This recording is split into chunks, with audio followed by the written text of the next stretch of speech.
Olá, pessoal, boa tarde. Sejam bem-vindos ao nosso último episódio da Jornada de Riscos da KPMG. Eu sou o Diogo Dias, eu sou sócio e líder da prática de Risk Advisor Solutions da KPMG do Brasil.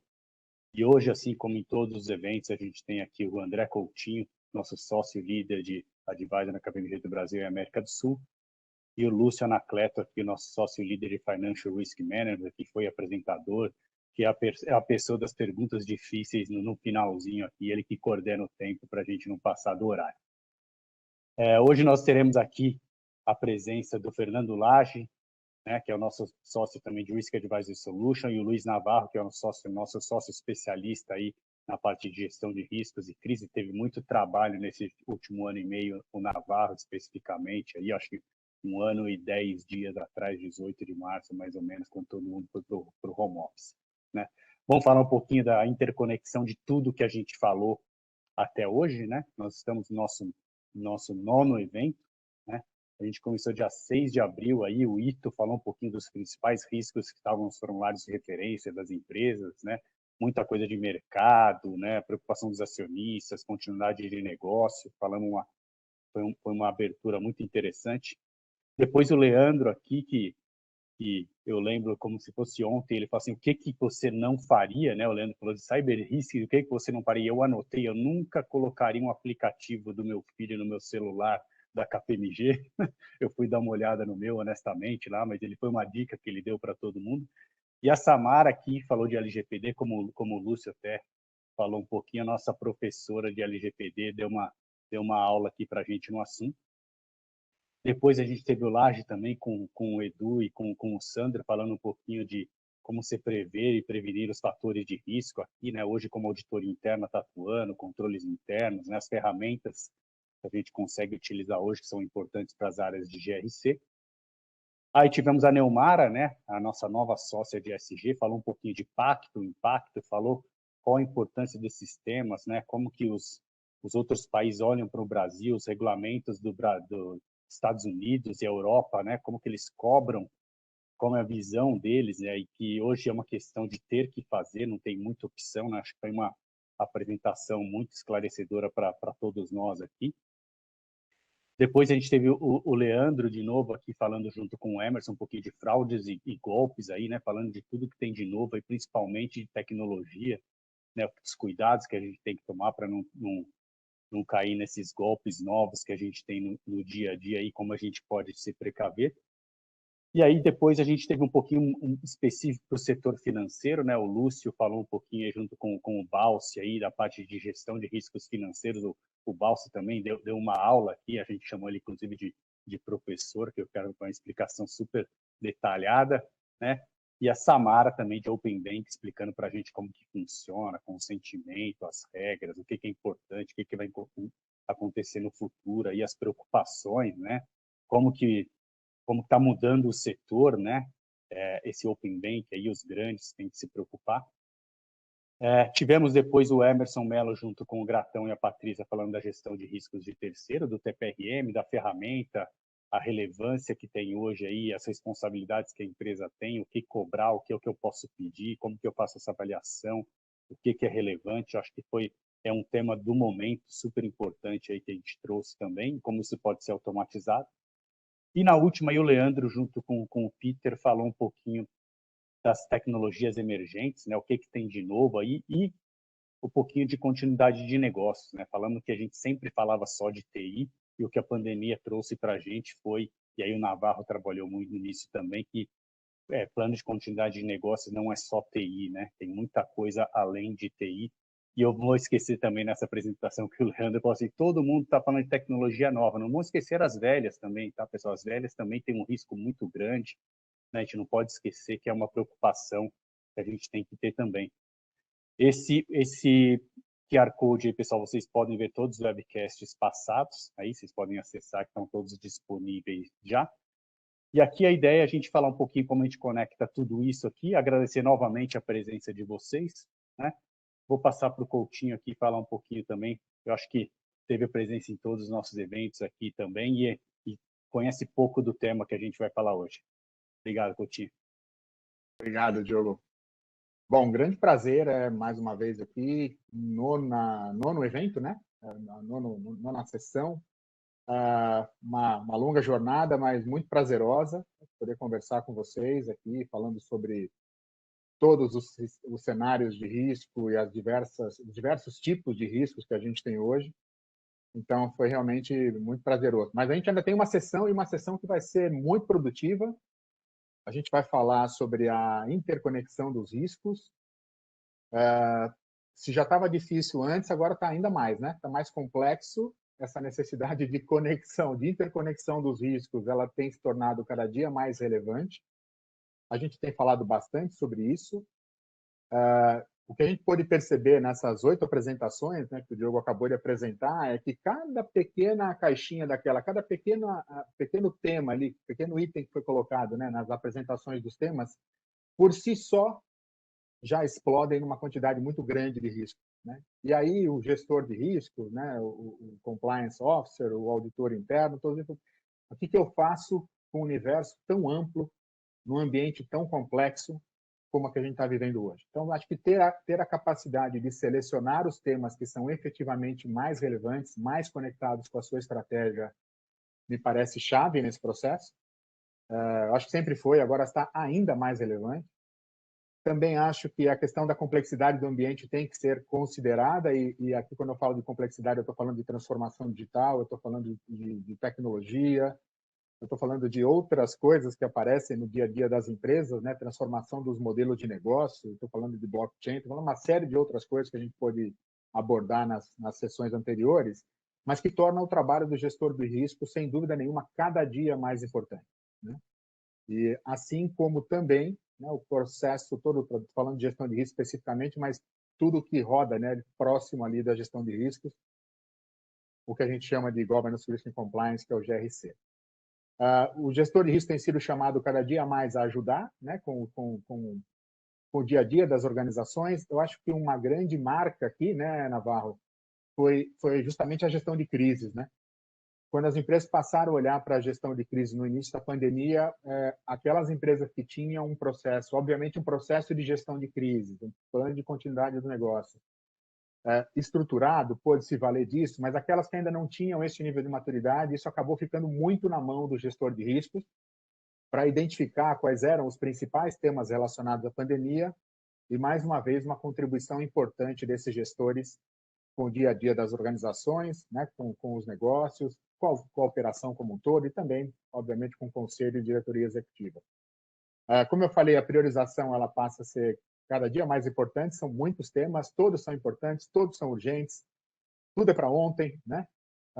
Regulatório acaba também sendo um ponto importante para diversos setores da economia e, mais do que nunca, a conexão com a estratégia, né? Tem muita coisa que é importante, mas não necessariamente, que pode ser grande, mas não necessariamente é estratégico. E se você tentar olhar tudo, né, normalmente esse é um risco que a gente acaba qualificando como muito alto, né, Navarro? A falta de foco, a falta de priorização. A gente vai falar sobre isso também aqui ao longo do dia de hoje, ao longo dessa sessão. Eu queria só terminar, Naval, com algo que eu acho que é muito importante, né? Eu dei aula sobre gestão de riscos muitos anos e agora você aí como nosso professor. A gente não quer fazer uma sessão aqui metodológica, né? A gente quer fazer uma sessão prática, né? Alguma coisa que a gente esteja falando assim, olha, presta atenção nesse assunto, algumas reflexões, nós vamos trazer algumas reflexões, sem dúvida, mas ao final, alguns temas que a gente tem percebido que ainda têm sido relevantes, vamos dizer assim, como pontos fundamentais para serem trabalhados pelo gestor de riscos, porque a metodologia, obviamente, que ela é super importante, mas aqui a gente procurou trazer algo mais pragmático, né, para cada um de vocês poder aproveitar no dia a dia. Então, acho que é isso, Navarro, como abertura. Eu vou acompanhar aqui, se você me permitir, ao longo da jornada aqui da tua apresentação, vou dar alguns pitacos, mas prometo que serei breve.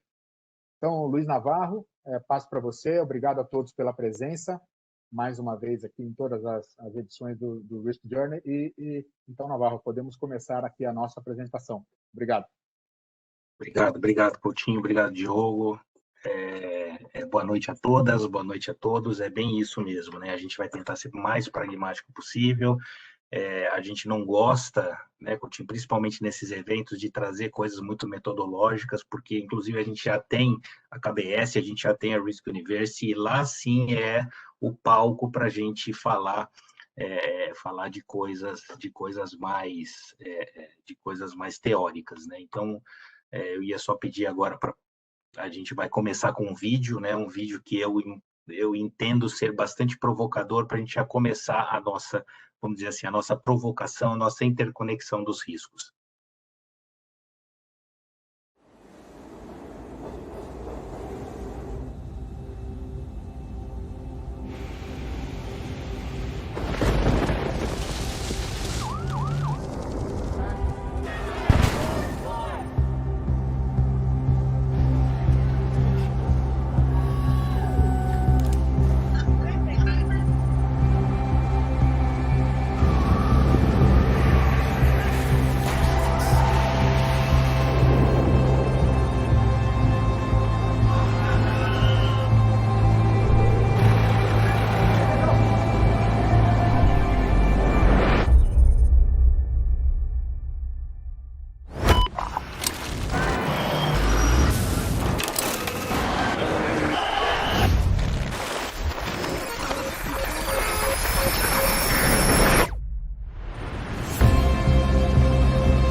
Bom, pessoal, a gente vai começar aqui. Eu queria já desafiá-los, né? Desafiá-las e desafiá-los, né? Para essa foto que eu também acho bastante provocadora, né? Essa foto foi feita pelo satélite Black Sky em março agora desse ano. Vocês sabem que o Ever Given, que é mais que um transatlântico, né? Um navio de containers da empresa Evergreen, ele acabou ficando aí, né, estagnado aí no canal de Suez de 23 de março, né, uma terça-feira, até o 29 de março. Ele ficou aí quase uma semana dando prejuízos, né? Vamos lembrar que o canal de Suez hoje, né, é a única rota, né, que separa a Ásia o mundo oriental do mundo ocidental em termos de comércio marítimo, né? Vamos lembrar que mais de 70% hoje do comércio, seja de matérias-primas, né, de produtos que para a serem acabados, passam pelo canal de Suez. Então, esses quase 7 dias, né, que o Ever Given ficou aí parado, né, ficou aí encalhado, vamos dizer assim, trouxe um prejuízo global de quase 9 bilhões de dólares por dia. E agora, vocês me perguntam,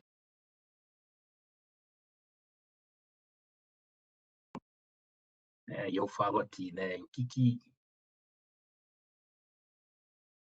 que esse incidente tem a ver com o seu celular, né? O seu celular, né, o celular que você usa aí, que muitos de vocês estão, inclusive, usando para nos ver, né, para nos ouvir, o que esse incidente tem a ver? Tem tudo a ver, né, porque a taxa de câmbio sobe, os riscos de matéria-prima sobem, os riscos de você precisar de uma... Mas isso você fala assim, mas a minha empresa é de serviço, não é uma empresa de matéria-prima. Se ela é de serviço, ela presta serviço para alguma empresa que, por sua vez, usa matéria-prima. Então, os fatores de risco, os desafios, eles precisam, como eles são interconectados, né, eles precisam ser respondidos, eles não podem mais ser resolvidos. E é por isso, né, que a gente sempre fala que os desafios, né, os desafios do mundo corporativo hoje,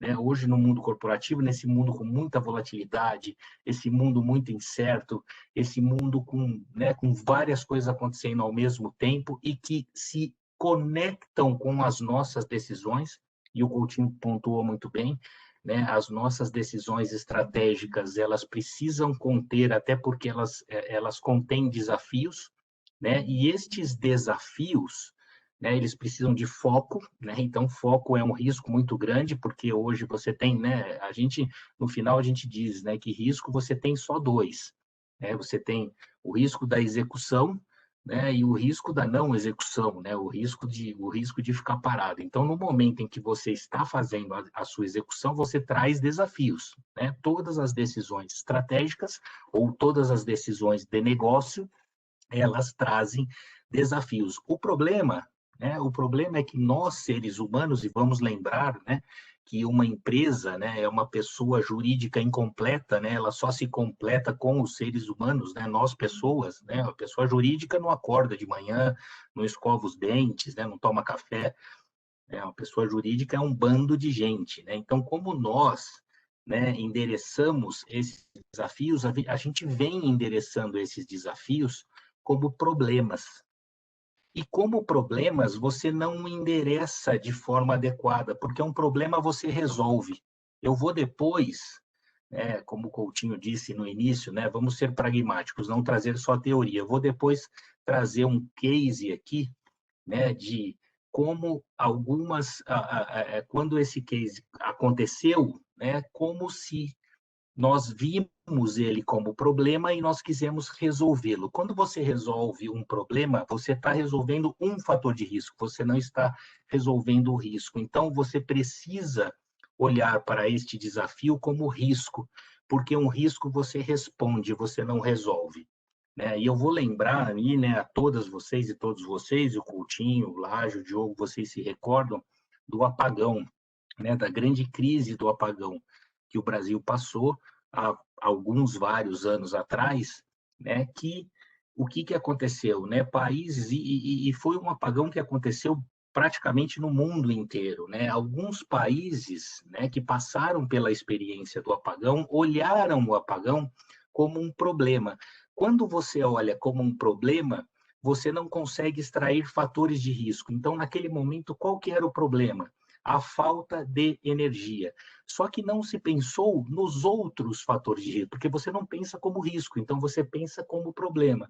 Então você não pensou em sustentabilidade, você não pensou em incremento, né, incremento de coisas na natureza que você joga. Por quê? Porque no momento de apagão, né, você precisa economizar energia, porque não vai mais ter energia, e ligar termoelétrica, se você olha para isso como um problema. No entanto, se você olha para isso como risco, você começa a extrair vários fatores de risco, né? A sustentabilidade, que ponto, né? Vamos aprender, né? Quando a gente fala, vamos aprender com os erros, né? Até que ponto não pode acontecer outro apagão no futuro? Então, você vai extraindo fatores de risco. Isso é muito importante quando a gente começa a implementar, a gente só começa a implementar efetivamente gestão de risco nas nossas empresas no momento em que a gente começa a identificar os fatores de risco. Só que só nos deixam identificar os fatores de risco se a empresa tiver uma cultura de olhar para os seus desafios como risco, porque, de novo, né, os riscos são respondidos, os problemas são resolvidos. Eu vou dar um outro exemplo também de um cara que, para mim, não sei, Coutinho, Laje, Diogo, se vocês querem comentar, mas para mim é um dos maiores, se não o maior gestor de risco da história. Aliás, ele começou a carreira como gestor de risco, que é o Jeff Bezos, né? O Jeff Bezos da Amazon. Ele, inclusive, tem um livro sobre ele que fala muito disso. Ele começou como um gestor de riscos e até hoje, né, agora ele vai deixar de ser o CEO da Amazon, mas até hoje ele sempre olhou os desafios da Amazon como riscos. A gente poderia ficar aqui a noite inteira falando de todas as coisas que ele trouxe, né, ou de todas as novidades, ou de todas as avenidas de crescimento que a Amazon passou, né? Por quê? Porque ele olhou para os seus desafios como risco. Ele olhou para os seus desafios, então ele teve que responder. No momento em que ele responde esses desafios, ele está identificando, ele tem que identificar os seus fatores de risco para endereçar os seus riscos. E aí a Navarro, gente faz uma... Opa! posso? Porra, por Esse favor. Jeff Bezos agora está querendo competir com o Elon Musk, né, na corrida espacial, né? Sim. Nada como ser bilionário, né? O que eu queria comentar era você estava falando do assunto lá do navio que foi encalhado, né, no canal. Não sei se você viu uma imagem que correu o mundo, que era uma pequena, eu não sei exatamente o que é aquela máquina, mas parece ser uma escavadeira, uma pequena escavadeira, e tentando empurrar o navio, sei lá quantas vezes maior do que aquela pequena escavadeira, né? Eu estava falando agora, eu fiquei pensando na força que tem uma imagem como aquela, né? Nesse caso, como negativa, né? Será que Sim, porque... muitas vezes essa resposta ao risco que você está falando, tentando resolver o problema, não é aquela É isso aí. retroescavadeira tentando empurrar o navio para o meio do canal? Não é isso, né? É a retroescavadeira, Coutinho, porque o que acontece? Quando, né, eles foram, né, a Evergreen, eles foram buscar, eu nem sei se eles foram buscar, né, mas eles tiveram alguns relatórios da NASA dizendo que em alguns dias a maré iria baixar e o Ever Given ia sair.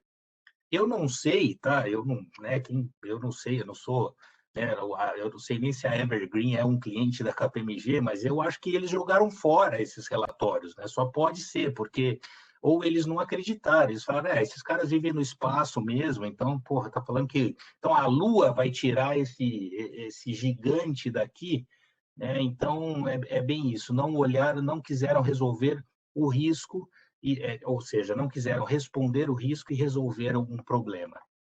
Eu acho que às vezes a resposta que você vai dar, ela tem muito peso, muita importância, né? Principalmente quando isso vai a mercado, porque a impressão que você passa com isso eu também, de novo, né? A gente está falando aqui, né? Tudo engenheiro de obra pronta, né? Parece que é um negócio simples, né? Mas assim, a impressão que dá, parece quase que um descaso, né? Parece que é como uma falta de consideração, não sei se é bem esse o termo, mas assim, de que, pô, põe alguma coisa lá para tentar empurrar um negócio daquele tamanho, né? Então, acho que na verdade, usando aqui um certo simbolismo, né? A gente não conhece o caso, a gente toma muito cuidado para falar do que a gente não conhece, né? Estamos usando aqui uma simbologia. Mas acho que é um pouco disso também, a gente tem que tomar cuidado com as respostas que a gente vai dar, porque isso tem muito peso, efetivamente isso conta, né? Sem dúvida, Coutinho, e eu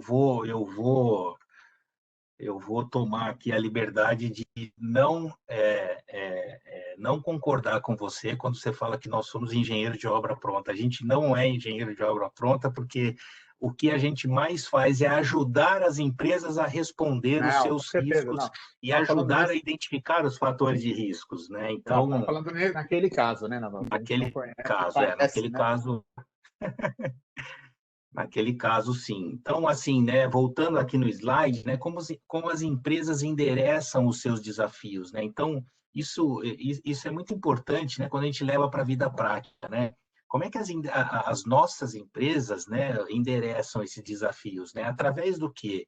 Né? Através de estratégia. Só que tem empresa que olha para a estratégia em letra minúscula, ou seja, né, é a estratégia sem execução, e aquela empresa que olha a estratégia com execução, né? Porque estratégia sem execução é um sonho, né? Estratégia com execução pode ser tudo, menos um sonho. Pode até ser um pesadelo, né? Pode até ser, mas não é um sonho, né? E o nosso foco, né? O foco da empresa quando ela tem, né, uma estratégia menor, né, ou quando ela foca, né, quando o desafio dela é um problema, é a geração de caixa.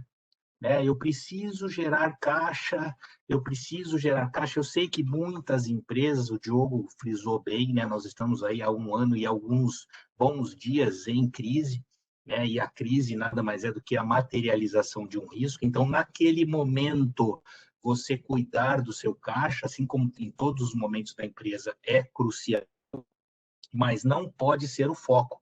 né? E o Coutinho falou bem, né? Focar em várias coisas, você não foca em nada. Quem foca em muitas coisas não está focando em nada. E o foco tem que ser na criação de valor e não na geração de caixa. A gente vê hoje que o mundo mudou, né? O mundo de 10 anos para cá, se a gente parar para pensar, o mundo veio do ativo, né? Do ativo fixo, né? As grandes empresas há 10 anos atrás da Bolsa eram a Chevron, a GE, as grandes indústrias, né? Para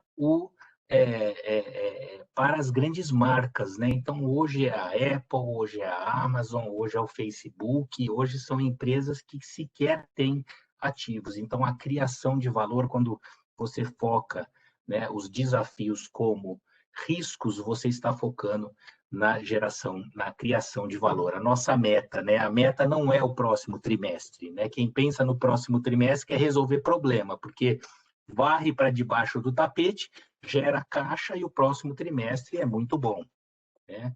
Quem olha para riscos está olhando para os próximos anos, né? Eu vou criar valor para os próximos anos, né? Eu vou endereçar esses riscos, né? Por isso que a gente, né, os nossos desafios não são problemas, os nossos desafios são riscos e por isso a gente tem que responder. E quando a gente responde, a gente identifica os nossos fatores de risco e mais ainda, né, a gente cria respostas com controles e com ações mitigatórias e não apenas resoluções de curto prazo, porque, e a gente tem visto aí, né, principalmente no nosso país, ações e resoluções de curto prazo materializando riscos, ou seja, eu indo rapidamente para uma crise, porque eu materializo rapidamente riscos, e ainda mais hoje, no mundo virtual que nós estamos, né? Tá todo mundo hoje numa tela de computador e a materialização de riscos ela é muito mais rápida nesse mundo.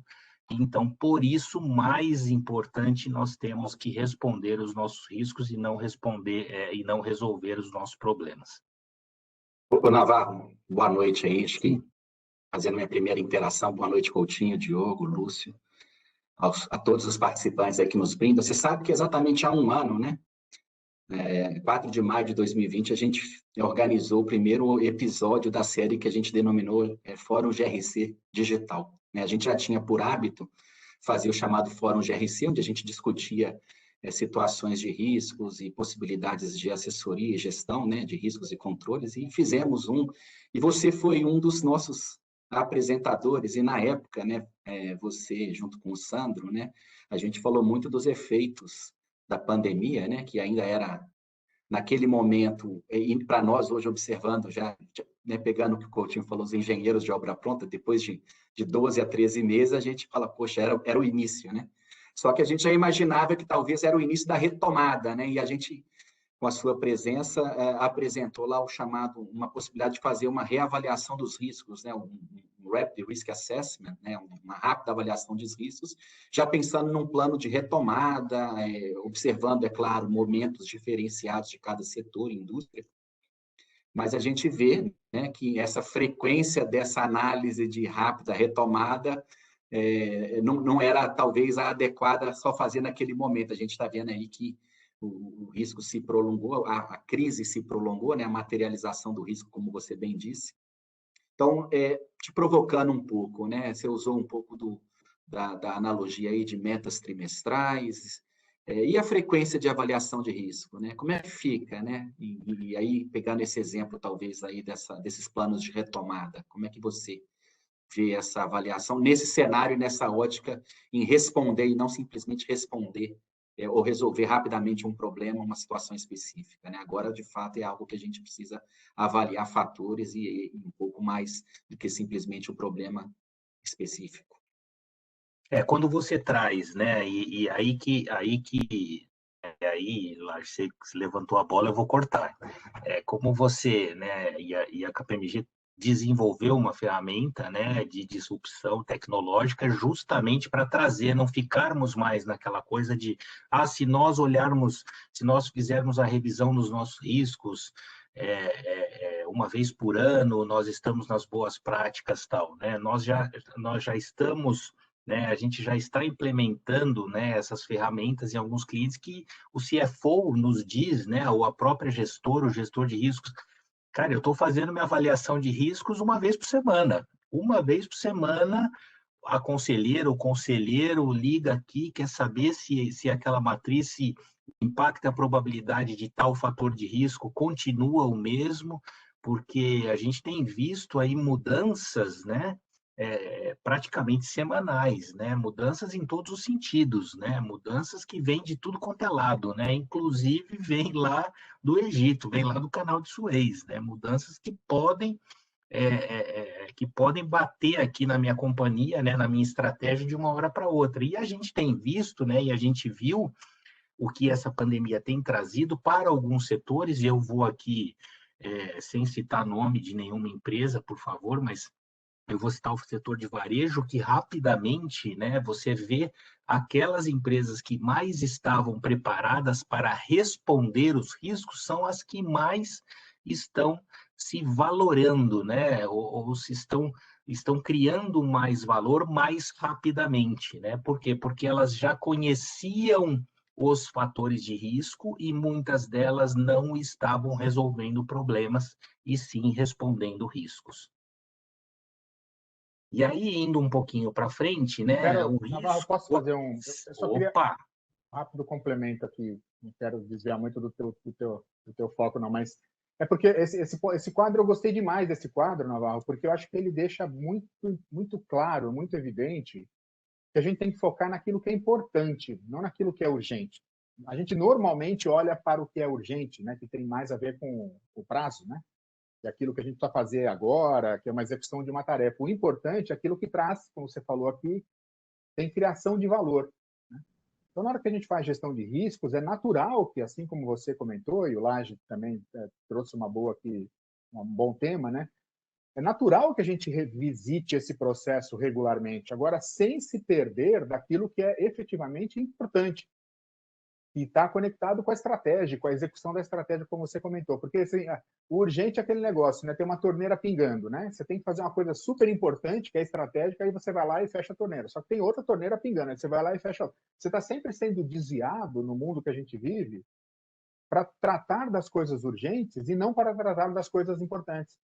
Eu acho que esse quadro aqui eu recomendaria para todo mundo estar bem atento a isso, porque acho que na situação que a gente vive hoje é natural. E isso não significa dizer que a gente vai ficar alheio, né, a tudo que está acontecendo na empresa, totalmente alheio aos problemas. Não é esse o ponto, mas é o foco no importante, né? Então, acho que a gestão de riscos ela tem que deixar isso muito claro na organização, passar essa mensagem para conselho e diretoria executiva também me parece muito importante, Navarro. Era isso que eu queria acrescentar. Tá, obrigado, Coutinho. Você está me lembrando um CEO de uma empresa. A gente tinha acabado de montar, né, a gestão de riscos quando começou a pandemia, e a gente os ajudou lá a montar o comitê de crises e tal. E todos os dias, né, 7 horas da noite, um dia sim, um dia não, a gente se falava, né, por 15, 20 minutos tal. E eu perguntava, e aí, como é que tá? Como é que estão as coisas tal? E um dia ele falou assim, nossa, eu vou ser rapidinho aqui, porque eu passei o dia hoje lá no comitê de crises, tá? Eu falei assim, cara, você não precisa estar no comitê de crise todos os dias, a toda hora.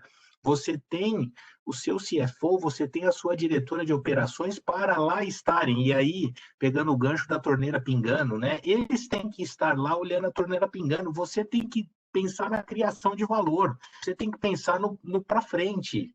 Você tem que pensar no daqui 2 semanas, daqui 2 meses e tal. Então, você tem que olhar para a sua matriz daqueles riscos estratégicos e não ficar no dia a dia enxugando gelo aí né, ou fechando as torneiras aí, né, como a gente fala. Mas dando um passo anterior, né, porque o Coutinho, por mais pragmático que a gente tem que ser, né, a gente tem que ter sempre um slide onde a gente fala o que é riscos, né, porque senão a gente fica aqui falando, e a gente nunca diz, né, o que é risco. Risco nada mais é do que a probabilidade de um evento ocorrer, por mais que no Brasil a gente tenha o malefício, né, a gente não tem o benefício, né, porque quando a gente vai os Estados Unidos, a gente vê risk management, né? Tudo aquilo que pode trazer valor agregado, e aí tem o Michael Porter falando de risk management e tal. Aqui não, né? Aqui no Brasil, se a gente for no dicionário, é tudo aquilo que pode dar errado. O risco é tudo aquilo que pode dar errado. Mas, na verdade, risco é a probabilidade de um evento ocorrer. E este evento, ele pode sim agregar valor. Lembra quando eu disse que quando a empresa foca os seus desafios como risco, ela responde, ela não resolve. E quando ela responde, ela pode ter uma oportunidade de criar valor. Eu vou dar um exemplo, tá? Do mesmo Jeff Bezos, mas eu vou ter que dar um exemplo dele. Ele viu um perigo, ele viu uma ameaça ao valor do negócio dele quando ele começou, vocês se recordam que, né, vocês sabem que os Estados Unidos é um país muito grande, muito largo, né, em termos de distâncias, e com muitas intempéries climáticas e tal. Quando ele começou a vender para os Estados Unidos inteiro e para o México, ele começou a olha como ele começou a ter um grande desafio, que era o valor do frete. Muitas vezes, né, vamos lembrar que ele focou em livros, né, porque livros você tinha a maior variedade com menos intempéries. Olha como é que ele já pensava em riscos, né, porque livro não fica, livro não estraga, livro não perde a cor, livro não perde o sabor, livro não, né, não tem. Então, o que aconteceu? Ele tinha muito problema com frete. Né, ele estava com muito problema com o frete. O que ele fez para resolver esse problema com o frete? Ele criou uma campanha de frete zero. Como é que ele resolveu esse problema? Né? Criando uma avenida de crescimento. Como é que eu vou dar frete zero sem ter nada em troca, cara pálida? Ele vai ter dados, os seus dados em troca. Ele vai saber tudo que você faz, tudo que você compra, aonde você clica, porque no momento em que você vira sócio do Amazon Prime, que foi o que ele inventou para te dar o frete zero, ele mapeia todas as suas compras em todos os lugares. Né? Então, você troca o frete zero por uma assinatura pequena, que a hora que começou a escalar, hoje já é a segunda maior receita da Amazon, né, em termos aí de bilhões e mais bilhões de dólares por mês, porque hoje ele tem aí mais de bilhões de pessoas que pagam lá seus 10 dólares, 20 dólares e 7 dólares para ser membro do Amazon Prime, justamente porque quer receber o seu livro em casa sem pagar frete, quer receber as suas coisas sem pagar frete. Então, olha como como a gente diz no Brasil, né, Coutinho? Fez uma limonada do limão, né? Olha como é que ele, resolvendo um fator de risco, né? Resolvendo um desafio, ele identificou fatores de riscos e ele agregou uma oportunidade de criar valor. Então, pessoal, risco não significa perigo, risco significa não saber o que o futuro nos reserva. E eu termino, né, esse slide aqui, né, que é um slide que a gente volta um pouquinho e fala um pouquinho de teoria, que o risco nada mais é do que um estágio intermediário, né, entre a segurança e o crescimento, ou a insegurança e a destruição, né? Ou seja, quando você não olha para risco como risco, né, como fatores de riscos, né, para que você tenha que responder, você pode sim ir para um estágio de insegurança e de destruição. Aí eu volto um pouco, né, para a gente falar da interconexão desses riscos, né, ou da interconexão desses fatores de riscos, né. Eu tomei emprestado aí um slide do Ito, né. O Ito apresentou esse slide no primeiro episódio aí, né, dessa jornada, desse Risk Journey, onde ele apresenta, né, esses fatores, né, esses riscos emergentes para 2021, né? E olha como eles se interconectam, né? Quando eu estou falando de desafio no Open Banking, eu estou falando do desafio do Pix, olha como ele se conecta no ESG. Porque não adianta um banco investir milhões e milhões de dólares para estar no Pix ou para estar no Open Banking se ele não pensar que hoje a nossa população brasileira ou na nossa população brasileira, menos de 10% tem um celular, né, que muitas vezes possa entrar numa plataforma de um Open Bank. Então, não adianta o cara fazer um Open Bank para, sei lá, milhões de pessoas, sendo que milhões de pessoas não vão poder entrar, ou seja, a gente vai tá contra uma pauta social, né, uma pauta de governança, né, os confrontos geopolíticos que tendem a ser acentuados, né? A gente tem visto aí por baixo do pano muito confronto geopolítico, né? Essa corrida às vacinas, a gente sabe que é igual à Segunda Guerra. Quem correr primeiro, né? Que a economia que retomar com mais rapidez vai ser a nova protagonista, né? Essa é a narrativa, isso é o que está acontecendo. Então, a pauta de governança está muito interconectada com confrontos geopolíticos, né? Fraudes e não compliance durante a pandemia, né? A gente tem visto, né, muitos casos de fraudes, principalmente de cyberataques. O Leandro esteve em 2 episódios falando muito disso, falando das novas tecnologias, mas não descartando as tecnologias antigas, né? Porque hoje a gente, muitas vezes, né, um executivo, uma executiva recebe né, isso é muito comum, a gente recebe um documento para assinar e a gente não sabe se esse documento veio do lugar certo, veio da forma certa. Eu conheço pessoas que têm recebido contas para pagar e estão pagando, né? Recebem no mesmo e-mail que eles recebiam e conseguem pagar uma conta e depois, né, de alguns dias vem a própria operadora, seja de celular, seja de TV a cabo, mandando para ele dizendo assim, olha, o senhor ou a senhora está devendo aqui, está com saldo devedor da coisa. Ele falou, pô, mas eu já paguei essa conta. Quer dizer, né, as empresas estão cada vez mais, né, ou, né, as pessoas, né, estão cada vez mais não olhando muito para a interconexão dos riscos, que é uma coisa bastante importante que precisa, né, que precisa ser feita. Como que a gente interconecta? Sim. Desculpa, naquele slide da interconexão, né, de novo, né, o que me parece assim, você é gestor de risco, né? Você é bombardeado com informações como daquele slide o tempo todo, né? ESG é prioridade, cyber é prioridade, isso é prioridade, aquilo é prioridade. Eu acho que um cuidado que se tem que ter como gestor de riscos, uma vez que você tenha, né, o controle desse processo na mão, é garantir de que estes macro temas que estão evidentes, que está todo mundo falando, não é porque é a KPMG que está falando, embora obviamente eu confie muito na KPMG, né, mas e esses temas que estão o tempo todo aparecendo, que você é bombardeado, esses temas não tem como ficar de fora de uma avaliação de risco. Você pode até concluir depois de que aquele risco não é importante para você. Importante, né? Pode ser, pode acontecer. Mas não ter este cuidado, e aí entrando naquele pragmatismo que a gente combinou, né, Navarro? Sim. Se você é gestor de risco, você está olhando para um mapa desse, seja de qual for a fonte, né, ou tem diversas fontes, né, dá para passar o dia aqui enumerando, algum tipo de análise deste tipo você precisa fazer. Né? Isso é uma parte relevante do teu trabalho, já nessa questão da interconexão dos riscos. Né? Como é que eles estão interligados? Como é que eles...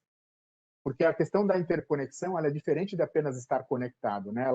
Quando ela interconecta, ela afeta um ao outro. Então, o risco muda, né? Você vai falar disso depois, né, Val? Mas é importante ter essa visão desses macro temas, né? Ter certeza de que efetivamente você passou por essa análise, porque isso pode ser cobrado e deve ser cobrado futuramente.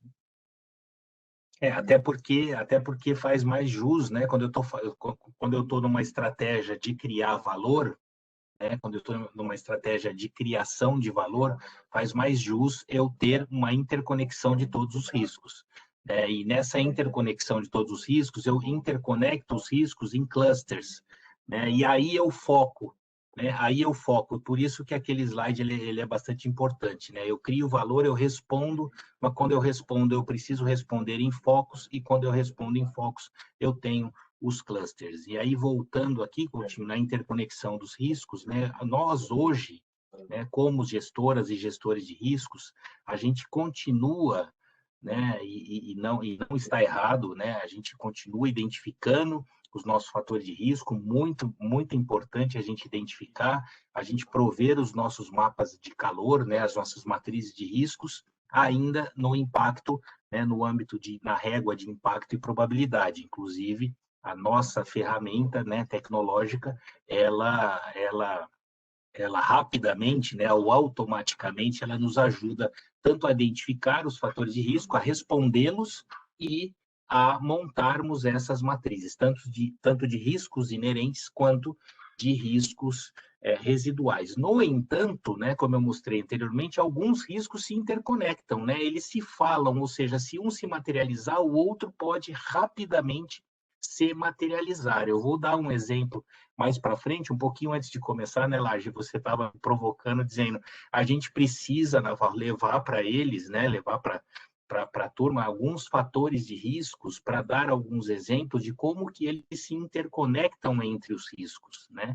E a gente pode ver isso no momento em que a gente começa a usar tabelas estatísticas e algoritmos, a gente começa a ver a interconexão, né? Os modelos interconectados de riscos através de clusters. Então, a gente não tem mais a matriz de riscos estratégicos, que é distinta da matriz de riscos operacionais, que, por sua vez, é distinta da matriz de riscos regulatórios, e no final do dia você tem lá 200 matrizes, e ninguém, né, e o C-Level não te dá o patrocínio que você precisa, porque todo mundo se confunde. Vamos lembrar, de novo, como eu disse, né, como eu disse anteriormente, a semântica, né, não nos ajuda, né, que risco é tudo aquilo que pode dar errado, né? Então, a gente, para ter um patrocínio do C-Level, é um pouco mais difícil. Quando você começa a trabalhar essa visualização desses riscos em termos de clusters,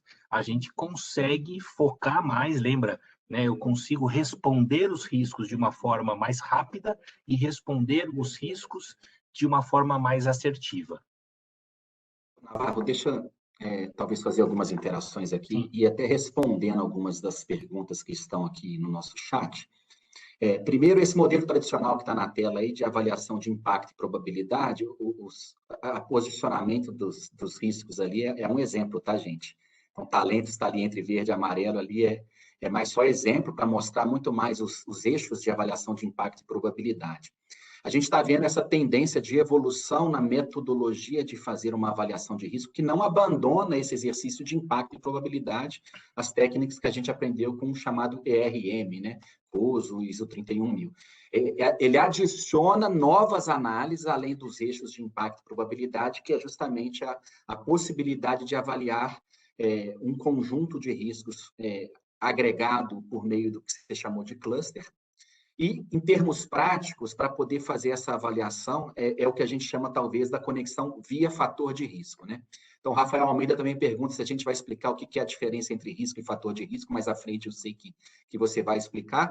Mas fatores de risco, um risco, ele pode ter vários fatores de riscos que levam à possibilidade de ocorrência ou de impacto.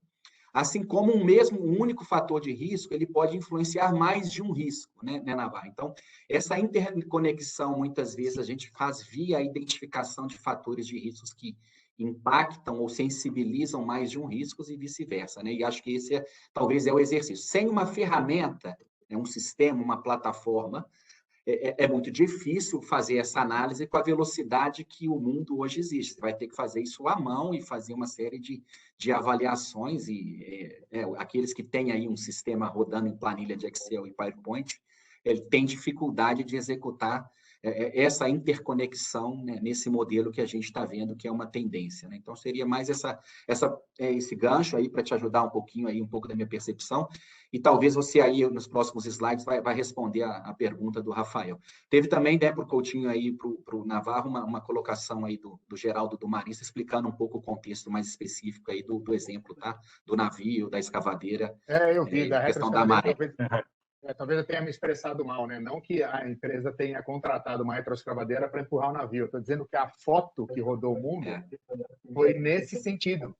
E aí a resposta que você dá, muitas vezes, não é aquela que você pensou, que você planejou, mas é como as pessoas enxergam. A foto que rodou o mundo, e os memes e tudo mais, foi uma retroescavadeira que deve ter 0,5% do tamanho do navio tentando empurrar o navio para o lugar, né? Óbvio que ela não foi contratada para isso, mas essa estou falando do sentido figurado, qual foi a imagem que foi passada ao mercado. E realmente o Navarro se equivocou, ao invés de falar de subir amarelo, ele falou descer, quando desce fica mais encalhado, né? Ele quis falar Sim, sim. Ô, Navarro, interconexão obrigado, por meio de Geraldo. fator de risco. Desculpa, Coutinho, te cortei aí. Não, eu só queria agradecer ao Geraldo das observações. Interconexão por meio de fatores de risco, né, Navarro? Aí você vai responder a pergunta aí. Tá, eu já vou responder. Uma vez que você tem, né, e eu vou lá na frente dizer, né, uma vez que você identifica, né, porque os desafios, eles precisam, de novo, né, eu vou falar sempre isso aqui, os desafios precisam ser endereçados como risco e não como problema. Quando você endereça um desafio como risco, você precisa identificar os seus fatores de risco. E, na verdade, o seu fator de risco é tudo aquilo que aumenta a probabilidade de você ter um risco, né? Então, quando você tem esses riscos, né, do impacto e probabilidade, começa a haver conectividade entre eles, entre os fatores de risco, porque cada fator de risco, ele endereça um ou mais riscos, né? Você pode incluir através de algoritmos, de novo, né? Através de algoritmos, data-driven e tal, velocidade, né? Porque a velocidade, ela vai muito na linha, né? Muito na linha do que a estratégia da empresa está pedindo, né? Então, vamos lembrar lá naquele momento, né, do Amazon Prime, naquele momento, a velocidade não precisava ser tão grande como é hoje, né? Porque hoje você pode imaginar, se ele não tivesse feito aquele Amazon Prime, dos dois, né? Ou a Amazon ia continuar cobrando fretes estrondosos e não ia para frente, né? Vamos imaginar, né? Se não houvesse o Prime lá, e ela não ia ter o valor de mercado que ela tem hoje, né? E no final de todo esse processo de conectividade, de velocidade, a gente pode, então, interconectar estes riscos, né? Através da identificação dos fatores de riscos,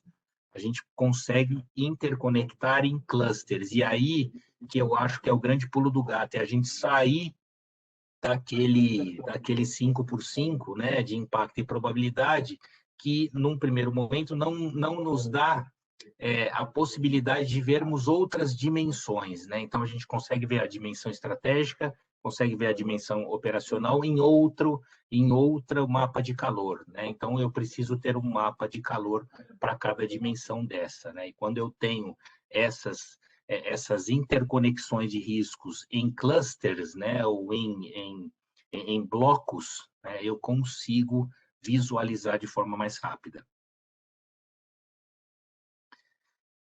E aí, Coutinho, vem a sua grande provocação, né? Falou de risco, falou da escavadeira lá, falou do Ever Given e tal, mas como é que a gente faz isso? O cara pálida fica aqui falando o que é risco e trazendo um monte de slide, né, de como as empresas endereçam, tal. Como que a gente implementa, né, uma gestão de riscos, dentro da sua, como que você pode, né, implementar uma gestão de riscos dentro da sua empresa?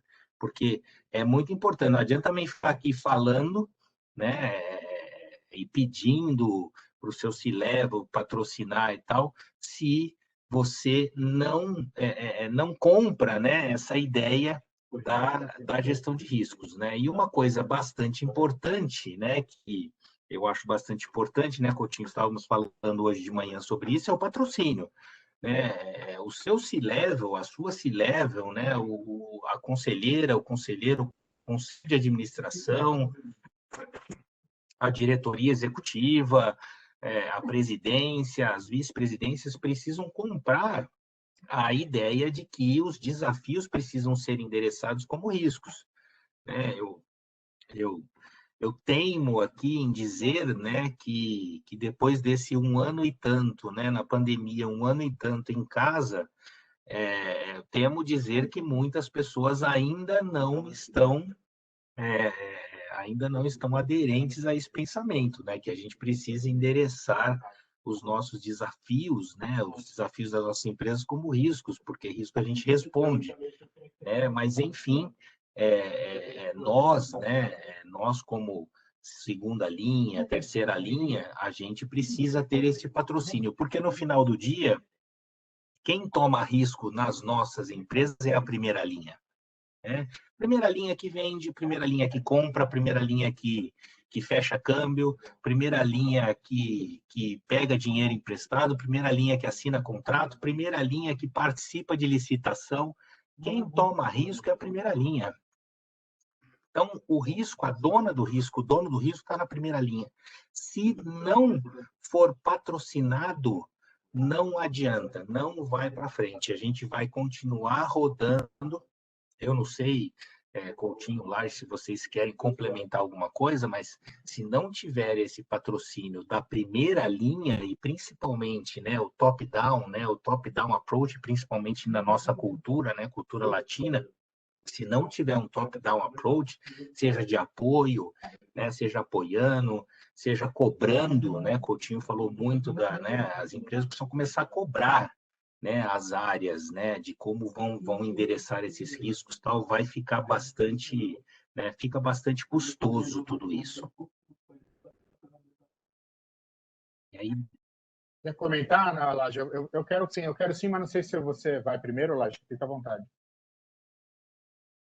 Não, pode falar, Coutinho. Vamos lá. Então, o que eu queria fazer alguns comentários assim aqui, Navarro, porque eu já fiz alguns projetos de Enterprise Risk Management, e eu acho que esse é um dos temas mais importantes e continua sendo, né? E aqui talvez a gente pode olhar de uma forma diferente, dependendo qual é o teu papel na organização, né? Então, se você é conselheiro, e eu acho, antes de falar dos papéis, né, eu acho que sim, Navarro, a gestão de riscos ela ganhou força durante a pandemia, mas, por outro lado, também uma corrente que fala, aí, tá vendo? Eu tinha gestão de riscos e aí veio a pandemia e mudou tudo. Quer dizer, né, tipo cisne negro, né? Aí vai ter aquele debate se era ou não era, se o próprio Nassim falou que não era, né? Então, e eu já acho que era, mas tudo bem, essa é outra história. Então, eu tinha lá tudo mapeado, a estratégia, os riscos, tal, e vem um negócio como esse, né, e muda tudo do dia para a noite, algo que eu não tinha previsto. Isso não significa, pessoal, isso é a minha opinião, né? Isso não significa que, por ter acontecido um evento que você não tinha previsto, talvez o mundo não tinha previsto, em alguns setores, talvez algo parecido, não exatamente uma pandemia como essa, mas algo que se assemelha, mas o fato de você ter tido um evento como esse não invalida todo o processo de você ter mapeado quais são os riscos estratégicos relevantes do teu negócio. Então, isso que precisa ficar claro. Porque senão parece que você rasga e joga tudo fora, né? Mas voltando aos papéis, e eu vejo aqui na relação de participantes vários conselheiros, né? Inclusive alguns alunos aqui da Risk Universe, eu conheço alguns deles, que esse pessoal tem um papel extremamente importante de patrocínio, né, Navarro? Que a gente percebe que sim, todos os projetos têm uma chance de sucesso muito maior quando tem esse patrocínio. E não um patrocínio porque tá lá no manual do IBGC ou porque é recomendado nas boas práticas não sei de onde, porque efetivamente entendem o valor da gestão de riscos, né? Dos riscos do Enterprise Risk Management. Então, uma vez que os conselheiros e o conselho eles compram essa ideia e efetivamente passam a dar espaço para o debate de riscos dentro das reuniões de conselho, e aí, obviamente, o comitê de auditoria, né, mais conectado diretamente, isso muda de figura, né? A gestão de riscos na organização ela ganha um status diferente. Da mesma forma, CEO, né? O CEO ele tem um papel extremamente relevante nesse processo e uma vez que ele se torna ali quase que um capitão, né, do tema, e ele começa a usar como uma ferramenta de gestão, estimular a diretoria executiva a utilizar a gestão de risco como uma ferramenta de gestão, efetivamente esse processo também muda de status e a implementação ela passa a ser mais fácil, né, no sentido de não ter oposição, ou de não ter, não diria que é má vontade, mas com tantas agendas concorrentes, essa é uma agenda que ela é importante, mas ela não é interpretada como urgente. Ela não é uma torneira pingando, né? Então, essa mensagem extremamente importante de conselho, do presidente, né, do CEO, da diretoria executiva, da importância do tema, ela é chave para que o processo seja bem estabelecido. E depois, não adianta fazer também só o processo, vai lá, contrata a KPMG, chama o Navarro, lá, não sei o quê, conecta os riscos, lá. O processo, né? Não é só um projeto, o processo em si ele tem que ser tratado de uma forma relevante. Espaços nas reuniões do conselho, espaço nas reuniões sobre estratégia, acompanhamento dos principais riscos, né? Fóruns, né? E tudo isso faz parte de uma promoção. Então, quando a gente chama de patrocínio, aqui a gente procurou usar uma palavra que impactasse, né? Quando a gente fala de patrocínio no sentido de sponsorship, né, é nesse sentido, né? Eu vou fazer com que esse tema seja absolutamente relevante, esteja nas pautas mais importantes da minha empresa, né? E quem pode fazer isso, sem dúvida nenhuma, é claro que o gestor de riscos ele tem que fazer com que isso aconteça, né? Não adianta nada alguém patrocinar e depois voltamos ao tema da execução lá atrás, né, Navarro? Não vai adiantar nada se alguém patrocinar e você não executar. Mas o patrocínio ele dá essa robustez ao programa, né? Ele dá esse nível de relevância e faz com que todo mundo entenda bem a importância do processo. Acho que é isso que eu queria comentar em relação a esse tema aqui.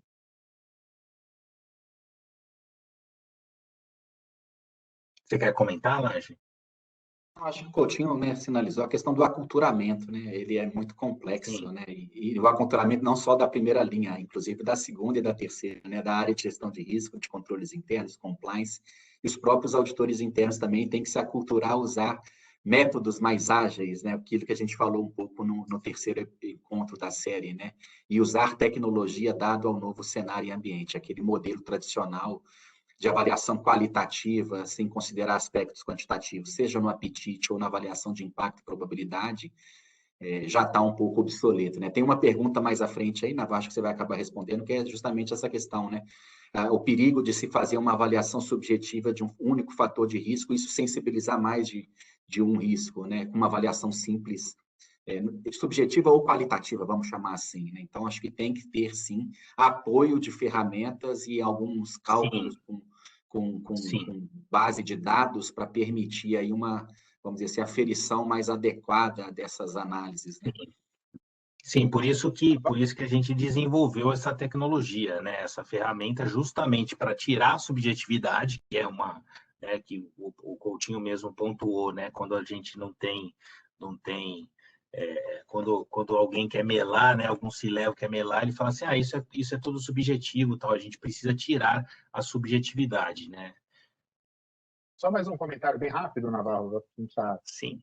chegando ao final, é que me parece também que, nesse sentido, né, do patrocínio, né, da relevância, quando a gente começa a executar esse processo, né, e os executivos eles participam, eles começam a perceber o valor. Só que se você tentar, se o gestor de risco, sem esse tipo de patrocínio, tentar fazer a implementação de um processo sem que tenha, né, já essa percepção de valor, normalmente isso é difícil de você fazer acontecer. Pode até sair do outro lado, né?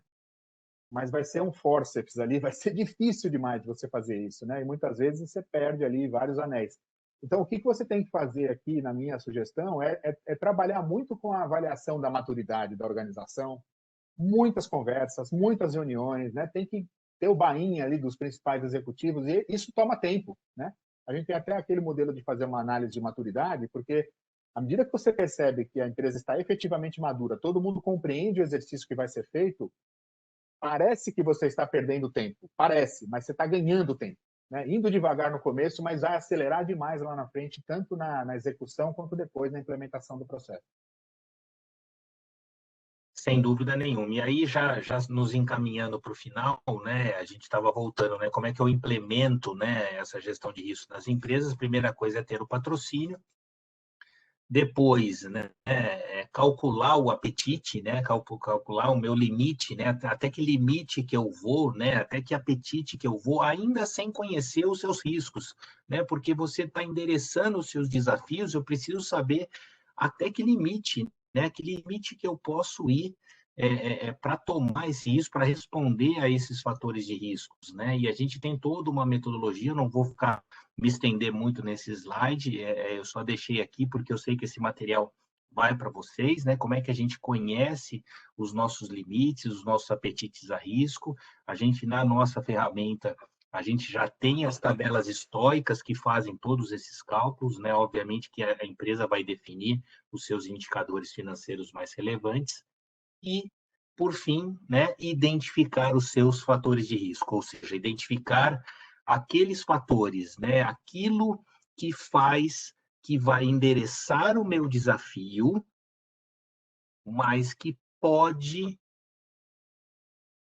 aumentar a materialização do meu risco. Então, a gente precisa identificar os nossos fatores de riscos para identificar ou para conseguir responder aos meus riscos. E com isso a gente termina aqui, a gente só vai passar um videozinho bem rápido da ferramenta e ficamos aqui à disposição para as perguntas aí de vocês.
Legal.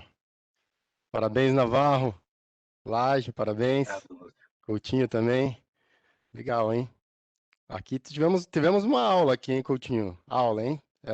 Problema, tivemos olhar como risco, visão prospectiva, mapear os fatores de riscos. As empresas mais preparadas tiveram uma melhor resposta, né? Foco no que é mais importante, não no que é urgente. Uma verdadeira aula aqui. Visão de longo prazo, parabéns. Pessoal, já recebemos várias perguntas aqui. Eu peço que todos encaminhem mais perguntas aqui, temos ainda um tempinho. Eu queria começar aqui, só para aquecer, Navarro, a gente fez uma enquete se as empresas já possuem um sistema, uma plataforma de gestão de riscos implementada. E a gente teve o seguinte resultado: 50% sim, 36% não e 14% tem planos. E aí a pergunta é, e aqui casado um pouco para a gente debater, né? O que é melhor? Fazer um processo desde o início, desenvolver in-house ou ir ao mercado e buscar uma ferramenta?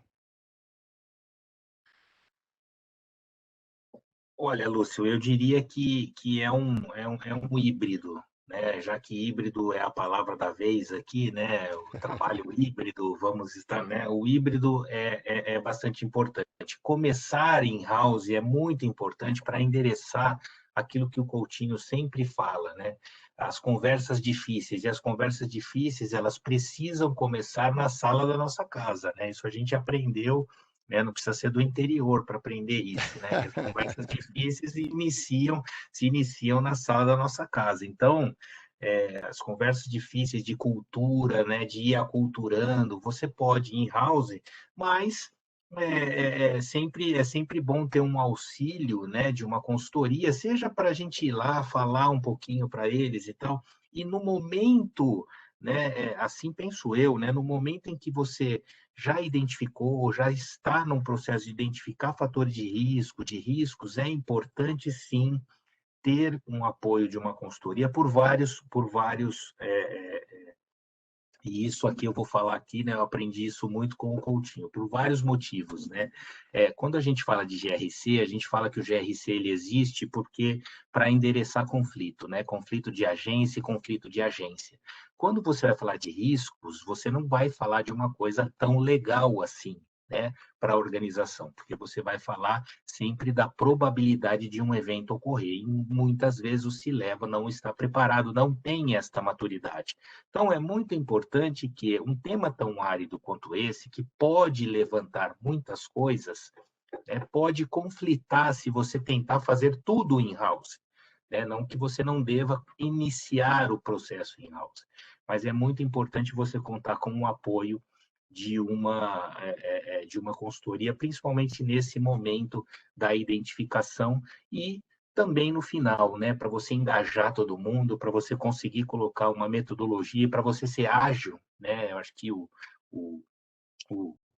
pessoal de auditoria interna lá do Laje está trabalhando muito com Agile, com ferramentas muito ágeis e tal, e gestão de risco não pode passar ao largo disso, né? Então, ter uma ferramenta tecnológica é bastante importante. Legal, legal. Lúcio, aqui eu respondo também essa. Você está perguntando para o consultor se ele acha que é melhor ser contratado ou não. Eu respondo que sim. Mas aqui, na verdade, é o seguinte, Lúcio, para ser bem pragmático aqui, né? Nós vivemos isso o dia inteiro, todos os dias do ano. Né? Então, o nível de experiência que uma consultoria tem, diversos trabalhos, as plataformas, é nosso core business, né? Então, você avaliar se faz sentido você utilizar dessa experiência para acelerar o seu processo, ter mais produtividade, ter mais inteligência, seja lá o que for, no mínimo faz sentido. No mínimo faz sentido. Né? Nós temos vários engenheiros na KPMG que talvez pudessem, se eu comprar umas chapas de aço, talvez eles consigam montar um carro. Eu duvido que vai ser um carro melhor do que a gente tem na prática. Né? Então, eu acho que vale sempre ouvir, né, especialistas. Eu tenho feito isso a minha vida toda e mais ou menos por aí, né? Sendo bem... até para sair... Concordo. Até para sair dos conflitos, né? Num determinado momento, né? Você vai ter que falar para o seu chefe que o risco está nele. Ô, chefe, o risco está em você, cara. Independência e ter o acelerador, né? O conhecimento a gente acumula aqui e a gente está sempre se reciclando aqui. Nós nos reciclamos o tempo todo, né? O Coutinho, talvez você pudesse falar um pouco aqui, ó. Essa aqui dá para a gente fazer um marketing. O Luiz Renato pergunta... gostaria que me explicasse melhor sobre a questão do patrocínio para elevar o grau de maturidade de risco na minha organização. Na verdade, o patrocínio que a gente usou foi uma palavra realmente para causar aqui um impacto, né? O que a gente está falando aqui é que, à medida que os conselheiros, os diretores executivos, o presidente da empresa, eles entendem bem o porquê da gestão de risco, né? À medida que eles compram essa ideia, o processo ele vai fluir muito melhor. Eu já tive algumas experiências de fazer implementação de gestão de riscos por uma iniciativa do diretor de riscos, ou por especificamente de uma determinada área, ou comitê de auditoria. Mas quando você não tem o buy-in de toda essa coletividade, o processo ele fica muito mais difícil. Então, o que eu estou dizendo é que, à medida que você já tem esse, entre aspas, patrocínio estabelecido, né? Aquele é o gestor de risco, pô, bacana, está fazendo um trabalho super estratégico, relevante, importante, tá? Fica mais fácil. Então, a avaliação da maturidade tem que, minha sugestão, né? Você entender cada um desses agentes, quanto que ele conhece, o quão interessado ele está, como aquilo influencia no processo. Essa avaliação da maturidade vai te dar um caminho aqui, né, mais claro de como fazer a implementação da gestão de risco. Legal. Eu acho que a gente faz muito isso, né, Laje, nos nossos projetos, né? Quando a gente vai implementar nossos projetos, a gente avalia os riscos do projeto, né? Quem são os sponsors, onde estão as barreiras, né? Quem são que pode prejudicar a implantação do projeto. Acho que isso a gente faz bastante, né? Eu acho que o tema risco, né, Lúcio, ele integra várias funções dentro de uma organização, né? O Coutinho mencionou aí conselho, comitê, alta liderança, mas é muito comum também, né? Eu tenho feito, além de gestão de risco, está mais com o Navarro, ele mencionou, eu tenho feito algumas estruturações de função de controles internos ou auditoria interna. que no final do dia também ela tem como objeto, para definir um plano de atividades, a avaliação de riscos, né? E se a gente faz uma avaliação de risco apenas com os gestores de primeira linha a nível operacional, o segundo momento em termos de respostas e definição de planos de ação, sem o apoio da alta administração, do C-Level, ou numa empresa familiar ali dos diretores e donos, é muito complexo. Então, o ideal é começar com a visão desse nível de conselho, comitê, donos, acionistas, né, ali, dependendo, claro, do nível de governança e maturidade da empresa, para se definir e identificar quais são esses fatores ou eventos que podem representar aí oportunidades de trabalho, né, nessas diversas funções de RC. Legal, legal. Agora... Tive um caso, Lúcio Prata, tive um caso que o Navarro também participou, né, e um cliente que eu atendi por muitos anos, e aí esse diretor responsável por GRC, à época nem era esse o nome, né? Depois a gente trabalhou na implementação do GRC também. Ele falou: olha, você precisa vir aqui, acho que o Navarro foi também, para me falar o que é gestão de risco. A gente foi. Esse cliente fica bem distante de São Paulo, né? 4, 5 horas aí de estrada. A gente foi uma vez, ele falou: bacana, você pode vir agora que eu queria que você falasse com o nosso presidente. A gente foi. Agora eu queria que você falasse com o conselho de administração. A gente foi. Agora eu queria que você falasse com o diretor de planejamento estratégico. A gente foi. Agora eu quero que você faça a apresentação no conselho de família. A gente foi. Ainda almocei com a família no determinado dia, até colocar a proposta. Mas o que ele estava fazendo ali? Ele estava posturando, né? Para que todo mundo tivesse claro entendimento de, na hora de avaliar se realmente a gente faria a implementação de gestão de riscos, quando começou o processo, né, o projeto, na verdade, para estabelecer o processo, a coisa já estava, todo mundo já conhecia. Né? Então, é mais ou menos por aí. Eu quis dar um exemplo aqui, talvez seja mais do nosso lado, legal, como consultor, né? Mas da importância das empresas entenderem isso. Né? Legal, legal.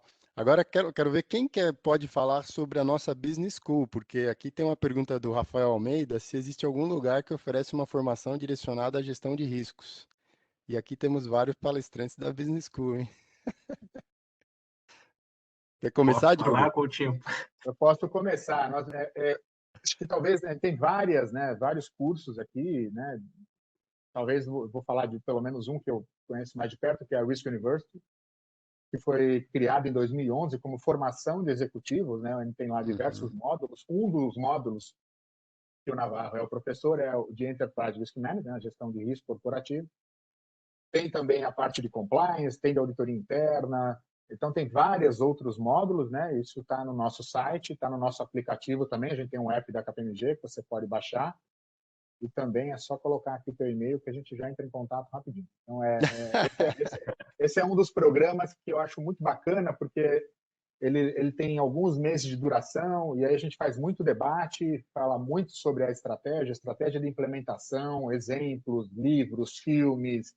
A gente traz o chamado Mr. Benchmarking, né, que são executivos, para falar sobre esse processo. Então, é um programa bem amplo, né, que ajuda na formação dos executivos de GRC. Mas tem outros programas também. E tanto aberto como fechado, né, Coutinho? Também fazemos fechado, né?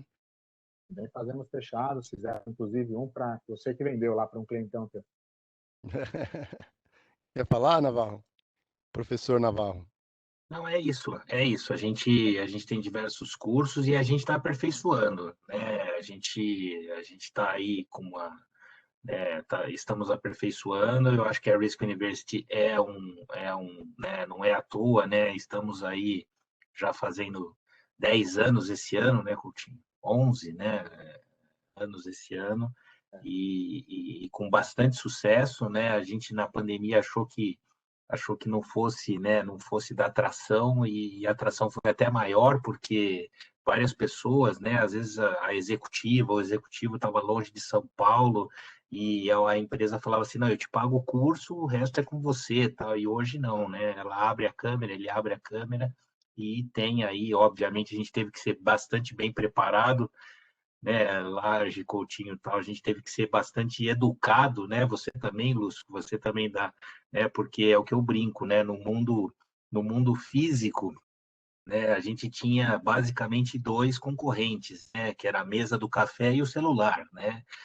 No mundo virtual tem a esposa, o marido, o filho, a Cachorro. filha, o cachorro, a Ana Maria, né? Quando é de manhã é a Ana Maria, quando é de tarde é a Malhação, então é Aliás, difícil. quando terminar o evento aí, a sua esposa tá te esperando, hein, cara? Que ela já apareceu ali umas 2, 3 vezes. Só lembrar também que a Risk Universe ela tem dois programas diferentes, né? Um que a gente chama de Senior Level, que é mais o pessoal que está se formando, né? E um outro já mais avançado. A gente tem muitos conselheiros que participam, membros de comitê de auditoria, diretores de risco, gerentes de risco, ou seja, um programa talvez mais voltado para o gerenciamento, né? E não para as metodologias em particular. Então tem os dois programas também. Vai ser Legal, legal. é um bom desafio. A gente não sabe como vai ficar quando acabar tudo isso, né? Porque se vai ser online, se vai ser presencial, mas o que a gente pode dizer aqui, porque para quem está em São Paulo e Rio de Janeiro, provavelmente fala, presencial, mas tem muita gente agora fora de São Paulo e Rio de Janeiro, né? Que a gente fazia principalmente aqui, né?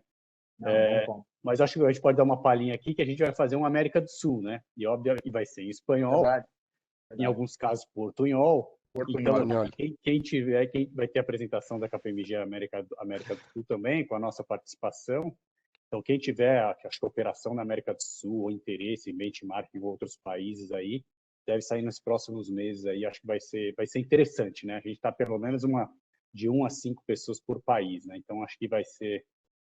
A gente tem pessoas de outros países aqui no Brasil também, né? Então, a gente tem um pessoal da Argentina em algumas turmas, né? Então, vai ser interessante. Muito legal. Tem uma pergunta aqui interessante também do Charles Simão. Para as empresas que já possuem a gestão de riscos com grande desatualizadas, né? Recomendam começar o ataque pelo top risks da companhia? Acho que a gente mencionou aí no finalzinho, né, o processo, né, Navarro? Quer falar? A recomendação é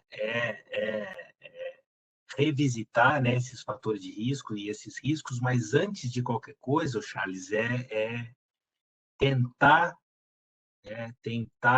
calcular o seu limite de apetite, até onde você pode ir, para depois revisitar esses riscos, né? Porque depois, senão fica aquilo que o Coutinho falou, você fica focando em coisas que não são prioridade ou não estão, né? Ou estão bem abaixo do seu limite, e aí quem foca em várias coisas não foca em nada. Legal. Navarro, aqui talvez só complementando, né, é importante entender onde é que está a desatualização, né? Se são nos métodos ou no conteúdo, né? Métodos, eu digo, processo, sistema, metodologia.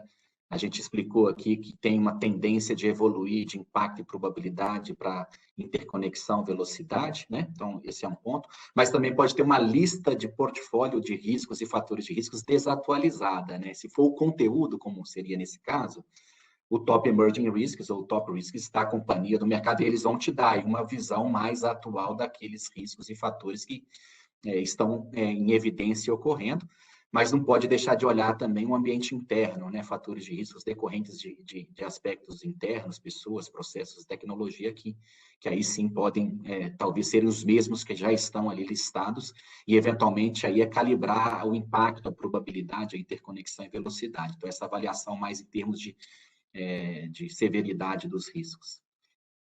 Lúcio, Legal. eu queria comentar aqui também, concordando com o Navarro e com o Laje, obviamente, eles abordaram bem, mas tem um aspecto aqui que é importantíssimo, né?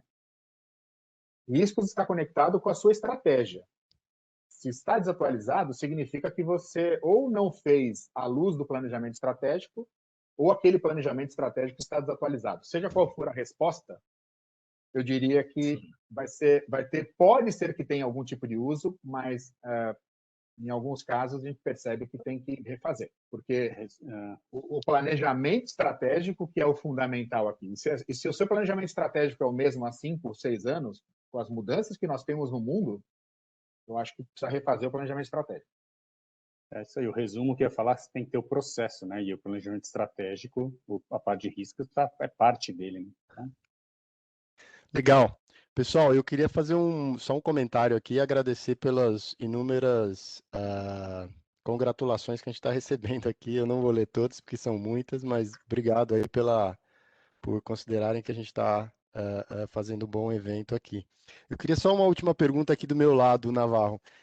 Se alguém quiser saber mais, conhecer mais sobre a nossa ferramenta aí que nós mostramos ao final, no site, como é que Então, pode me mandar um e-mail ou pode me mandar um WhatsApp. Meus contatos estão aí, ou para mim, ou para o Laje, e a gente agenda uma demonstração. É super simples, em meia hora, 40 minutos, a gente demonstra a ferramenta. E ela é super simples, ela é super... Uma coisa que é bacana, né? E eu posso falar um pouco de cátedra, né? Porque eu já procurei ferramentas, né? Muitas ferramentas de gestão de riscos, e nenhuma tinha metodologia, tá, Lúcio? Então, assim, as 3 coisas que eu acho bastante importantes, né?